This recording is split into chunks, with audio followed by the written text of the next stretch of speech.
Je vous avais promis de vous tenir informé concernant le choix. Le choix de Franco Mastantuono, le joueur l'ailier droit qui est absolument talentueux avec son pied gauche. Je vous avais dit que c'est un élément qui est absolument intéressant à suivre, notamment sur le marché. Et où est-ce qu'il allait signer? Parce qu'on sait qu'il faisait l'objet de convoitises. Il était convoité par le Paris Saint-Germain, ainsi que le Real, parce qu'on sait que ces deux-là sont toujours en guerre quand il s'agit d'aller chercher exactement des joueurs sur le marché des transferts et spécialement des joueurs d'avenir. Et je vous avais dit également que le Paris Saint-Germain initialement était seul sur le dossier. Puis ensuite, il y a eu la concurrence du Real. Le Paris Saint-Germain a trop tardé afin de pouvoir clôturer la transaction. Et c'est pour ça que le Real a été en mesure de profiter exactement des tergiversations du Paris Saint-Germain afin d'aller doubler le Paris Saint-Germain, notamment sur la ligne quasiment d'arrivée. En tout cas, bienvenue sur la chaîne Parisienne Football. Merci à toutes les personnes qui prennent toujours une seconde pour mettre le petit pouce bleu. Et je vois qu'il y a beaucoup de personnes, un peu trop de personnes qui regardent les vidéos et qui ne sont toujours pas encore abonnés à la chaîne. C'est gratuit, la famille. L'abonnement, il est gratuit. Donc, abonnez-vous. Vous êtes les bienvenus ici. C'est la team, en tout cas, Parisian Football. En tout cas, content de vous avoir avec moi. Donc, du coup, comme chose promise, chose due, Franco Mastantuono a choisi, et pour l'instant, exactement, franchement, sauf retournement de situation, il va signer du côté du Real Madrid. Le Real Madrid, avec lequel il va s'engager sur un contrat de 6 ans jusqu'en 2031. En tout cas, le Real a réussi à griller la politesse au Paris Saint-Germain. Le Paris Saint-Germain qui a été trop tergiversant, ils ont trop tergiversé sur la ligne d'arrivée et parfois exactement sur certains dossiers aussi chauds.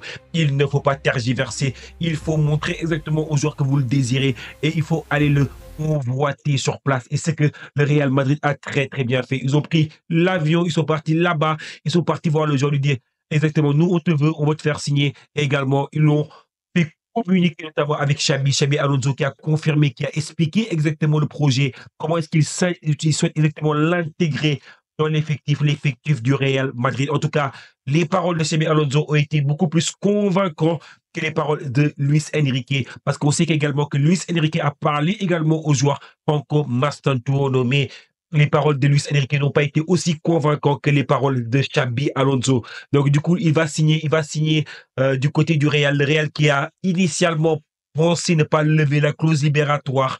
Parce qu'il faut savoir que le joueur est actuellement valorisé sur le marché des transferts à hauteur de 30 millions d'euros. Et la clause est à hauteur de 45 millions d'euros. 15 millions d'euros de plus-value, notamment pour cette équipe de River Plate.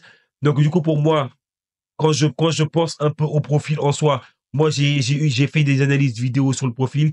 Il est impressionnant dans sa capacité à lire le jeu, dans sa capacité à comprendre le jeu, dans la capacité exactement à éliminer facilement, dans la capacité à...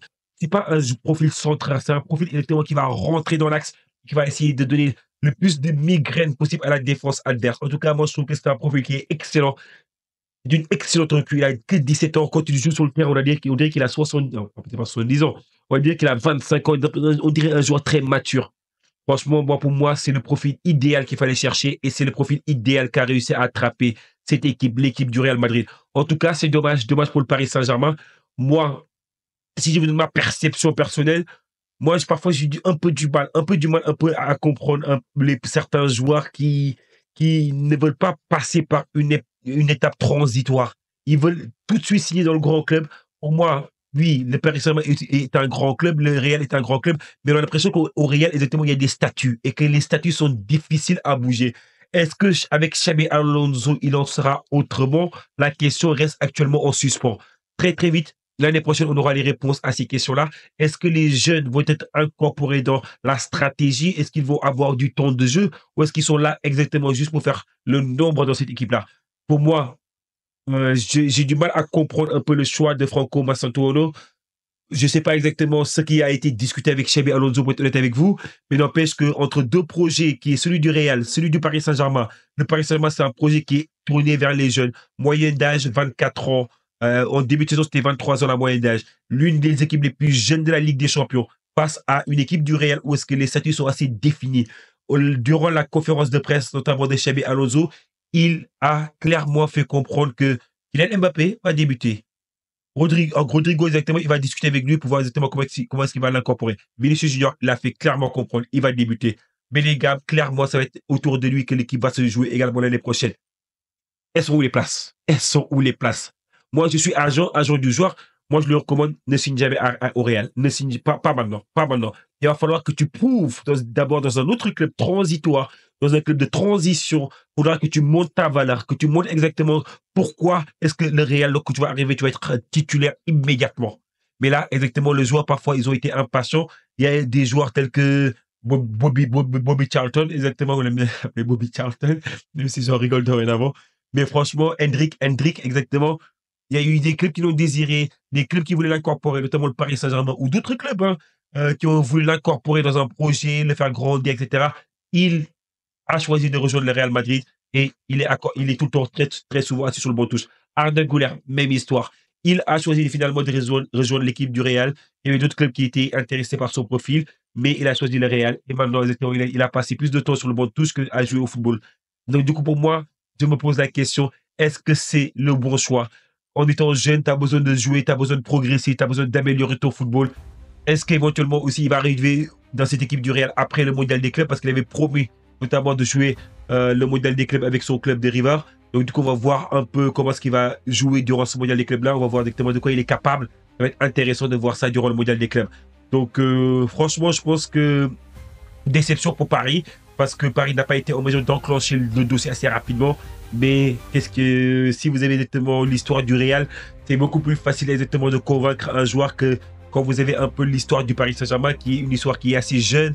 Même si le Paris Saint-Germain a remporté la précieuse Ligue des Champions, parfois c'est encore un peu trop léger pour pouvoir convaincre des joueurs de cette nature-là, qui quand ils voient parfois arriver l'équipe du Real, ils sont absolument genre, et c'est un rêve pour certains d'entre eux parce que c'est le plus grand club du monde qui vient taper à leur porte. Et quand le plus grand club du monde vient taper à ta porte, généralement c'est très difficile de refuser.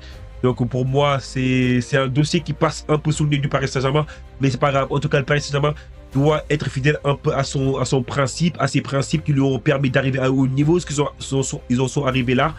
C'est-à-dire que en matière de principe, c'est éventuellement prendre des joueurs qui veulent être dans ton projet, prendre des joueurs qui veulent jouer à Paris en priorité. Je pense que c'est ça exactement la bonne stratégie. Si la personne, si Franco Bassantuono ne voulait pas être à Paris et que sa priorité était d'aller jouer au Real, je pense que c'est mieux de le laisser partir au Real et de continuer à construire avec des joueurs qui veulent vraiment être à Paris. Parce que ces joueurs-là, ils vont se donner à 200%.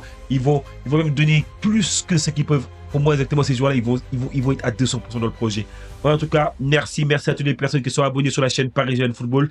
Merci beaucoup à toutes les personnes qui ont partagé les vidéos Parisian Football. Et merci beaucoup pour toute la force que vous donnez en mettant le petit pouce bleu. Ça nous aide beaucoup pour le développement. Merci et à très bientôt pour d'autres vidéos Mercato, d'autres vidéos tout simplement football. En tout cas, à très bientôt la team. Ciao.